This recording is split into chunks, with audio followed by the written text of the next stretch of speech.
جی سوال ہے ایسا ہے کہ ایسا وظیفہ بتائیں جس پہ حاجتیں دعائیں قبول ہوں۔ اور دعائیں قبول ہونے کے لیے بس ایک وظیفہ چاہیے، وہ اللہ پہ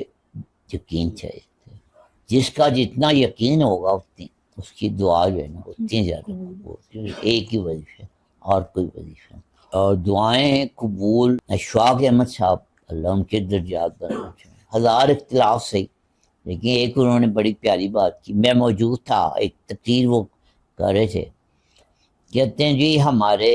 جو علاقہ ہے نا وہ بارانی زمین ہے ہماری انڈیا میں، تو بارش نہیں ہو رہی تھی، تو ہمارے جو مسجد کے مولوی صاحب تھے وہ اتنے پڑھے لکھے نہیں تھے، گاؤں کی مسجد تھی، لیکن انہوں نے کہا کہ وہ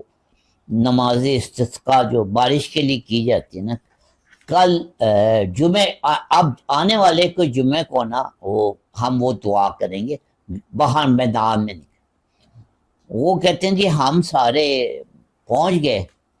تو مولانا آئے سامنے اور کہتے ہیں یار تم عجیب لوگ ہو، نماز استسقاء پڑھنے کے لیے آ گئے ہو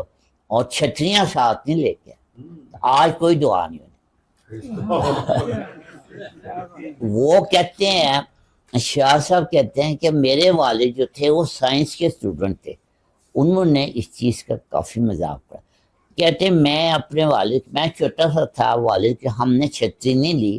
باقی لوگ گاؤں کے پینڈو لوگ تھے، گنوار لوگ تھے، ضعیف الاعتقاد جنہیں کہتے ہیں، وہ چھتریاں لے گئے تھے۔ کہتے ہیں وہ ہمارے مسجد کے مولانا صاحب نے دعا کی، وہ دعا ختم ہونا سکی، وہ بارش تیز شروع ہو گئی، تو میں اور میرے والد جو ہے نا بھیگتے ہوئے واپس آئے، باقی لوگ سب چھتریاں لے گئے۔ تو یہ بات ہوتی ہے، تو دعا ٹھیک ہے۔